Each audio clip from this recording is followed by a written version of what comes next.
Hello friend, আমি Kohinoor and আমি একজন নার্স অ্যান্ড তার লগে আমি একজন সিঙ্গেল মাদার হওয়ার পাশে আমার বহুত কাহিনী আছে। চলেন আজকে ঘর গুছাইতে গুছাইতে আমি একটুখানি একটা কাহিনী কয়ে আসি।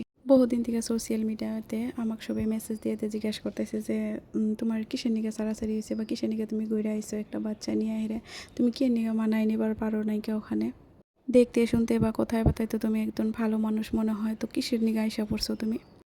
তো সবার উদ্দেশ্যে আমি একটাই কথা কবার চাই যে দেখতে শুনতে কথাবার্তায় ভালো হলে যে তার কপাল ভালো হবো ওইটা কোনো কথা না।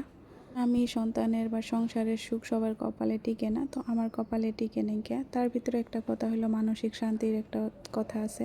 জেনে আপনার প্রত্যেকদিন মানসিক অশান্তি থাকবেন, মানসিক সম্মান দিব না আপনাকে মারধর করব, ওরকম জায়গা থেকে আপনি সুসাইড না করে করে সিঙ্গেল মানুষটা যে ঘুরে আহেন ওইটাই আপনার একটা লাখ লাখ শুক্রিয়া আল্লাহর কাছে। আমার সাথে কি হয়েছে না হয়েছে আমি কখনো কবার চাই নিকে, বাস আপনি করে একটা ছোট ছোট হিন্ট দিই যে তার দ্বারা আপনারা বুঝতে পারেন যে আমি সব কথা কোয়ার জন্য আমি রেডি নাই। যেহেতু আমি একজন হসপিটালে ডিউটি করি, আমি একজন নার্স, তো তখন আমি বহুত এরকম মানুষ দেখি যে সুসাইড করে হিরে হসপিটালে আহে, তারপর বাঁচানো যায় না বা কতগুলা বাঁচাইলেও ওপর অবস্থা বহুত একটা খারাপ থাকে।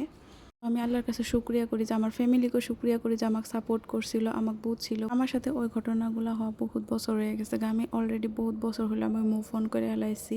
ভিডিওর জগতে আমি এখন আইছি, তো এখন আমার অল্প অল্প কথাগুলো কোয়া লাগে, তো আপনারা কিছু মাইন্ড করবেন না।